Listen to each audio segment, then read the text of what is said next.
Hello and welcome to the month of March. As you can probably already tell, the theme for this month is Taylor Swift. I grew up listening to all of her songs. In fact, the first CD that I've ever bought was her Fearless album, and I remember listening to it every day when I was about 11 or 12. And a few days ago, I saw her live at the Eras tour here in Sydney, singing the songs that I grew up listening. So that definitely hit a nostalgic spot in me, which is absolutely priceless, and I'm so glad that Taylor Swift has done this kind of tour. So as a fellow Swiftie, of course I have to dedicate a bullet journal theme just for her. Did you guys also go to her concert? Let me know if you did and which country you saw her in. So for this month's cover page, I'm drawing I don't know what it's called, the Eras tour cover. Sort of like the poster that she has for the tour, and it's all over her merch and tickets and banners and stuff. But instead of her beautiful face, I'm drawing different icons and logos of each of her albums. So this one is a castle from her Speak Now album. I was very inspired by her Enchanted song, which is one of my top tier songs. I also drew a guitar before for her Taylor Swift album because she used her guitar a lot, and Teardrops on My Guitar was my favorite song from that album. I also drew the heart-shaped hands, which she rocked during her Fearless era. Now I'm drawing the iconic top hat from her 22 song in the Red album. I use this black brush pen a lot, so it is running out, but I don't want to chuck it yet because it still works a little bit. Now I'm drawing the snake from her Reputation era. Looking back now, I just love how there are so many different icons that specifically fit within each era, and they're all symbolic of the different stages of her life, which I just absolutely love. This is from her 1989 album, and it's just a Polaroid with some seagulls in it, which reminds me of her album cover. I'd say this is one, if not my favorite album from her. And I know it's hard to choose a favorite album, but Wildest Dreams and How You Get the Girl is always stuck in my head, and I just can't get rid of it. Can you guess what this picture symbolizes? Let's say it together. Ready? 3, 2, 1. Paper Rings from her Lover album. Next, I'm drawing an icon from my favorite song personally from the folklore era, which is Cardigan. This is such a magical song, and I got shivers when I heard her sing it live. Next, I'm drawing a champagne glass for, you guessed it, her Champagne Problem song in her Evermore era. This is the goldest colored brush pen I have in my collection that wasn't yellow. I do color the squares again, so trust me, they're not this patchy after. Now I'm drawing a clock that says 12 o'clock on the dot, also known as midnight. I did draw this cover page before she announced the release of her new album, which I am absolutely excited about, so I might have to draw it on another page towards the end when it's released.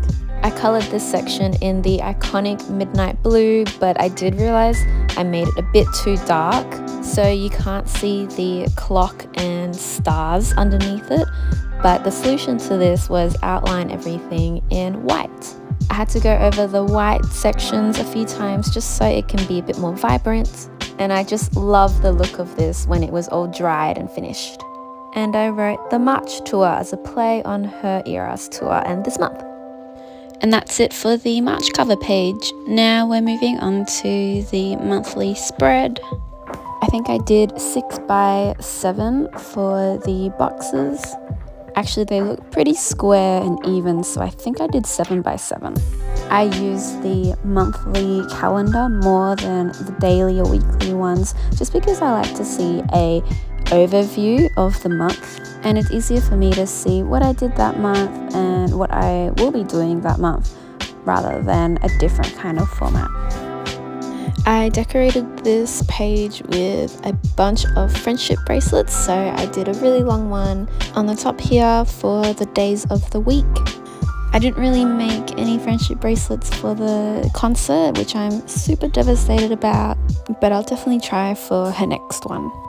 Now I'm drawing a bunch of tickets just on the side here, and each ticket's representing one of her albums, and I only had enough to do Taylor Swift until Red. I did really like the look of this, so you will see it appear again later on. And of course I had to colour each one in its iconic colours. I just love how each album has its own specific colour. It's beautiful. And I forgot to film this, but I did add a bunch of friendship bracelets on this page. I like the look of a drop shadow, it just highlights the calendar more, so I did one in a light brown and around the days of the week just to separate it and make it pop. Next we have my habit tracker, so I'm sticking with the titles of friendship bracelets, and I'm doing each tracker in a view of a Polaroid. I'm still using the same coloured brush pens just to keep the colour palette the same. And I love this colour scheme because it makes it so vibrant and fun. I have 6 sort of habits that I do want to keep track of this month, which is how much I eat out, how much exercise I do, how many bubble teas I drink, how many vitamins I take, how many social media posts I do, and when I go out. It's quite a lot, but I do like to look back and see what I've done for this month. The next page is for trackers of my spending and I guess to keep tabs of my social media posts so I can write down any ideas. During these friendship bracelets made me really want to make my own, so I definitely will next time, and we can trade. Alright, and that's done. So moving on to the next page, which is my page dump. And I basically treat this like a scrapbooking page where I put anything and everything that I think of or see or find in here. So I absolutely love this. I did the border as tickets for each of Taylor Swift's album covers. I really loved how this overall look turned out. It's beautiful and it makes me so happy every time I look at it. So yeah, I hope this inspires you to do a ticket border as well. It could be even of your favorite bands or the concerts that you went to, instead of a single person's album names. And that's it, super simple and easy to do and looks great. And now we're doing the quote page. I did save this to last because I had a billion ideas and a billion quotes from Taylor Swift that I wanted to do, and I couldn't decide on just one, so I saved it for last. I decided to go super artsy and extra and did a painting instead of doodling. This month turned out to be quite vibrant and fun, especially with the colour palette that I used throughout the pages, so I decided to do my quote page in the same vibe. So I was tossing between either the Lover album or 1989, and as you can see with my colour palette and what I'm doing right now, I'm painting the sky from the Lover album. I'm happy with this choice, it really does complement the rest of the monthly spread. Maybe I'll do some more paintings later on inspired by her other albums. I love peeling back washi tape and just seeing that nice crisp line after you've done a painting. I finished this off with writing Lover on it, just like on the album. I still couldn't choose one quote, so I will have a think about it and probably write it towards the end of the month with a quote that really stood by me. And this is it, my March monthly spread inspired by Taylor Swift and her Eras tour. I love how this turned out and how colourful and vibrant it is, and it makes me happy every time I look at it. I hope you've enjoyed this journey and I'll see you next month.